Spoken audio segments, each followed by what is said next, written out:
Hey guys, today I am going to walk you through the process of building a mitered shower curb and epoxying the corners. I'm going to give you a lot of tips and tricks. There's so many techniques to do this. You kind of just have to practice and see what works for you and what techniques that you like. Feel free to fast forward through the sections that aren't what you need and use the pieces that are what you need. But I just want to remind you guys that you can do hard things. The first time you try this, you are going to be like, oh my God. But keep in mind, you can do multiple layers.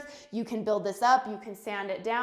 And so you can perfect this and practice and get better at it. So this is hard and you can do it. Let's get to it. Before I start my shower curb, I have my shower floor tile installed and I have my bathroom floor tile installed as well.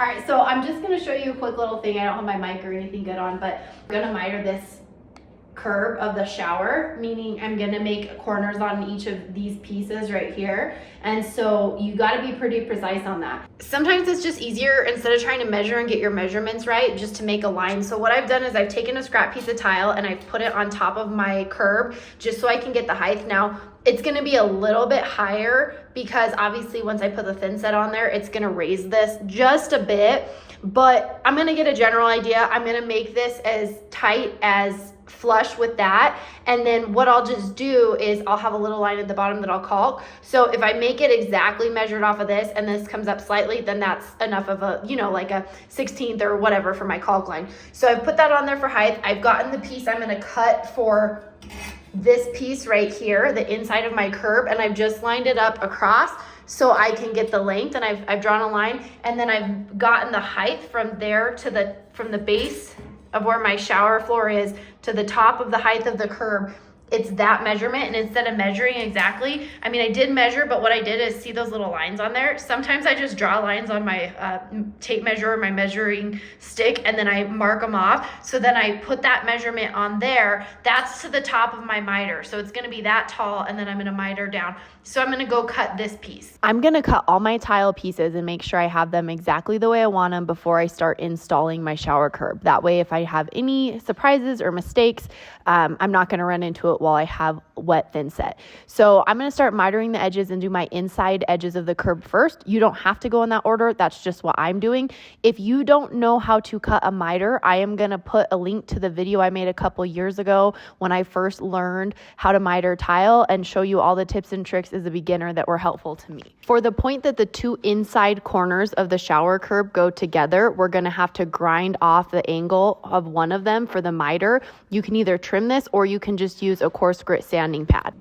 And see why we did that. See this miter? When that was sticking out, when we had a corner, it was an obstruction. But now that little sanded out part or cut out, however you did it, that matches our bevel, and then we can lay down that bevel on top of it. So we have that cut and that mitered, and then this is notched out. It's hard to get. So it matches, it gets beveled back, because otherwise that corner sticks out and this piece that overlaps on the top bumps into that corner. So you have to do a notch out on your corner piece that goes all the way to the edge. I've kind of just mitered everything and left it a little bit of extra length. So then if I needed to scribe an edge or something like that, I was able to. But now I'm gonna actually start cutting things down to size. So I've done two things right here. I've done a line to the end of my corner of my curb, I guess you'd say. And then the second thing I've done is I took a piece of tile and put it here, and then I added just a little bit for thin set. And I did a line there to see how far out my last piece of tile over here is gonna go. Because I'm gonna have a piece of tile here, and I wanna have a corner, nice wrap, like a 90-degree right there, and I wanna fold it around. So my first line is where that point is gonna end, my angle, and my second point right here is where it's gonna start. So I'm gonna actually cut my tile to this length, and then I'll go ahead and bevel it back and do a cut there. So here's a good example of what I mean when I talk about making your angle a little bit sharper than it should be. So right here, if this was exactly a 45 and my corner wasn't perfect, it would be really hard to put this together. Here, sorry, I'm holding it with my knee and trying to move the camera. I have a little bit of wiggle room here because I overcut my angle. If this was exactly a 45, it would have to be perfect. So I can finagle this around a little bit and then tape my miter once I have it how I want it. You just want to make sure you backfill this with either epoxy or thin set so you don't have that void that creates a point of weakness. This piece is for the top of my curb, so I have to miter both sides. So I always like to start with the straight, fresh, clean edge of tile when I can, but obviously when you have to cut a second side, you're gonna have to make a cut. So I believe this side was the one, you can kind of see down the line, I've already mitered, and I'll trim it down a little bit because it's too long. I've already mitered that edge. So now what I do is I clamp it down so I don't risk knocking it off when I'm doing the other edge. And I think I've started, yep, okay. So I've started that edge.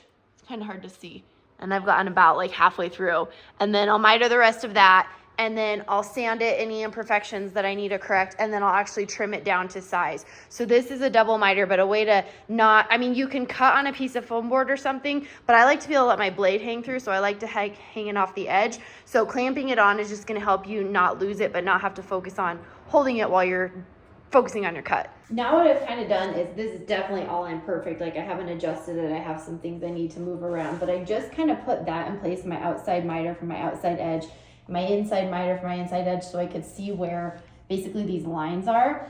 And then I drew a straight line up for where that's going to start, and then over here for where it's going to end, I did the same thing on the inside where my two side pieces meet. So then I have my line, and I'm going to go ahead and go cut that, because I'm going to meet these in the middle, not in a 45, but it's not exact, this piece and then the piece that will go over there. So I've kind of just taped it together to hold it in place while I figure this out, and then I'll dry fit everything before I start adhering it. Again, you can tell like it's not lined up, I don't have that shimmed up the way I would and all that. All right, so just an update as we're fine tuning. You can kind of see now that I've trimmed that fits in there a little bit better. Again, still not, we'll really tape it in really nice and line it, but we've cut this one piece.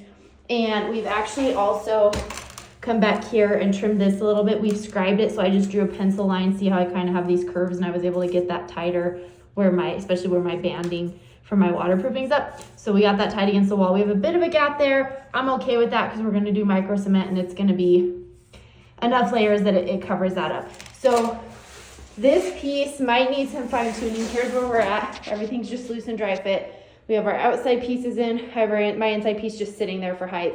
I've trimmed this piece. Now we have the piece that's gonna go there, and we need to make the line for where we need to trim that and the angle. So these I just have sitting. We're gonna have to, that might need a bit of a trim.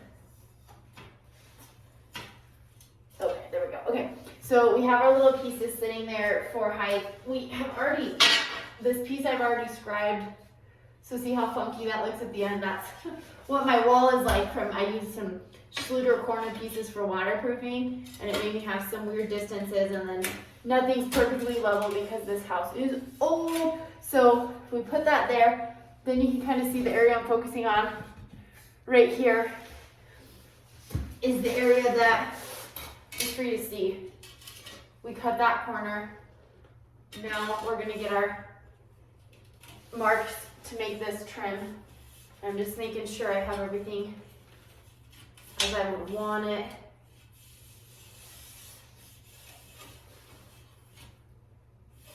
Approximately. And then I'm gonna make a line up from where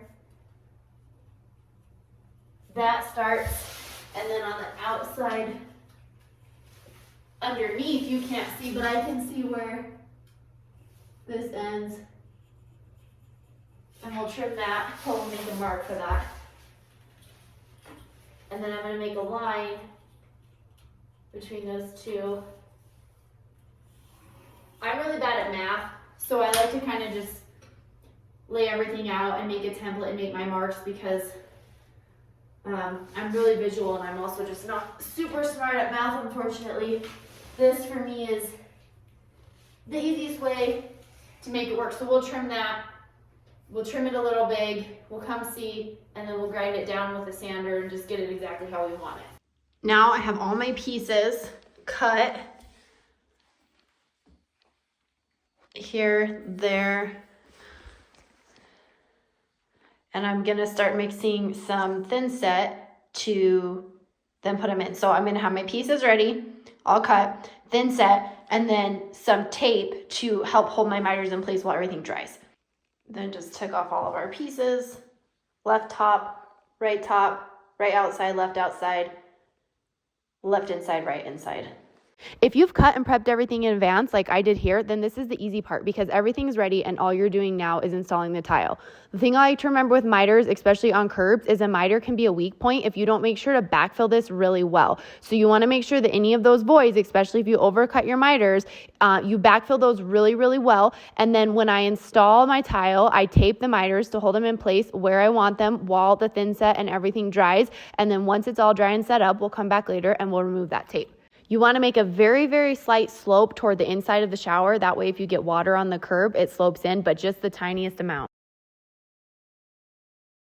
I want to share with you a little bit of encouragement and a couple of tips for mitering or epoxying your miters if this is the first time you've done it or you're just trying to get better. The people that do this all the time that are so good, they're showing you their highlight reels on Instagram, on YouTube, and they're so good. There's a way to make these nice if you just take your time and it looks horrible on your first pass.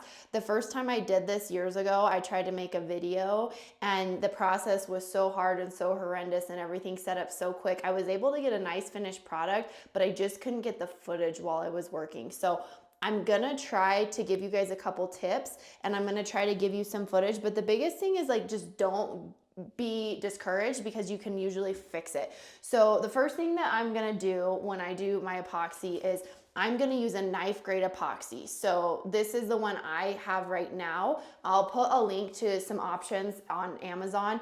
You also can use, there's one called Tenax. I don't know if that's how you say it. It's Tenax. But you have a two-part, you have your epoxy base and then it's gonna come with a hardener. And then you're gonna need to, unless you're using white, well, you still probably need dye because at least this is clear what I bought. Again, this is a knife grade epoxy. You're gonna wanna get some dye for this. And so you can get, this is like a multi-pack. I have multi-colors in there so you can mix and match to get a color you want.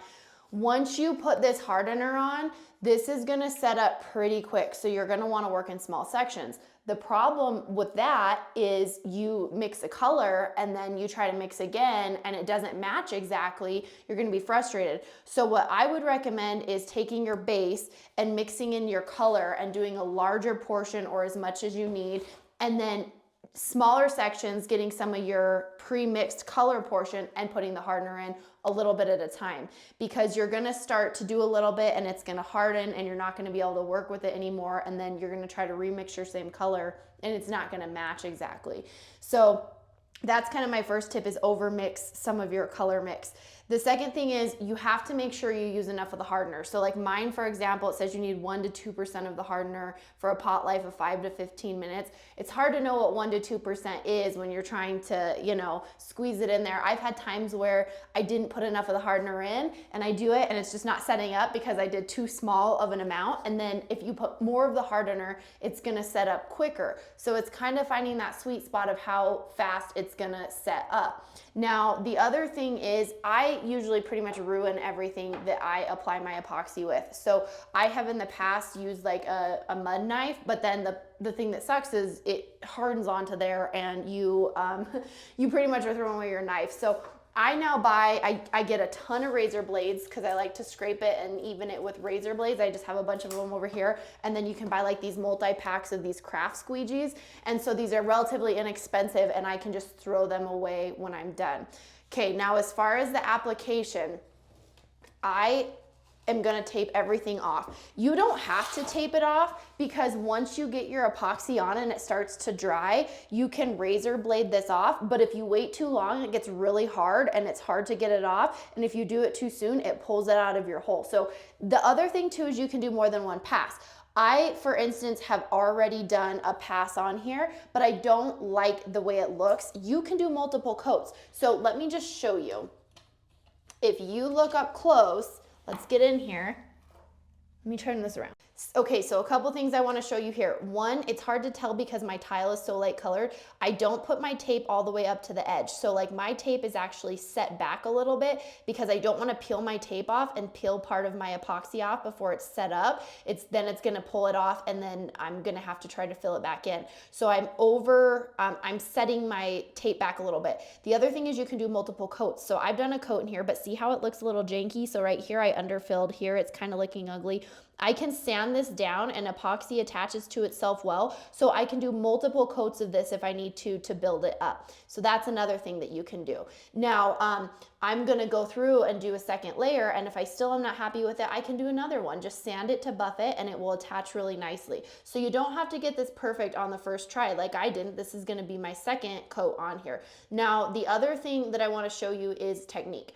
Everybody does this a little bit differently. I have seen people that they will putty their epoxy on and then they'll like take two razor blades and they'll go like this on the corner, like kind of do that, and they'll slide it like that to make their square. One thing I kind of notice is if I putty it on like that and putty it on like that, then I get this corner and then it wants to flake over, or sometimes if I let my epoxy get too hard and I go to scrape it, it actually takes too much back out. So I do see a lot of people that are really good that again are just using this technique and they're going like that. I have found that I have better luck when I work with my tape. I'm kind of just doing a motion where I putty, I put it on and I curve it over, curve it over, curve it over, because ultimately we're going to sand this. There's a lot you can do after, but the longer you wait, it gets harder. If you do it in the minutes right after, it's easier to adjust it. So I kind of do this motion. I mean, I get it all on and then I clean it up and I make it nice. And then I start tooling it with my blades I peel this off right away. I scrape off and then I'm going to sand this with some sanding blocks. I'm going to do a time lapse of me applying my second layer of epoxy on the corners. If this is too long, just fast forward or skip to the parts that you want, but it's kind of nice and helpful for me to see someone else doing the process.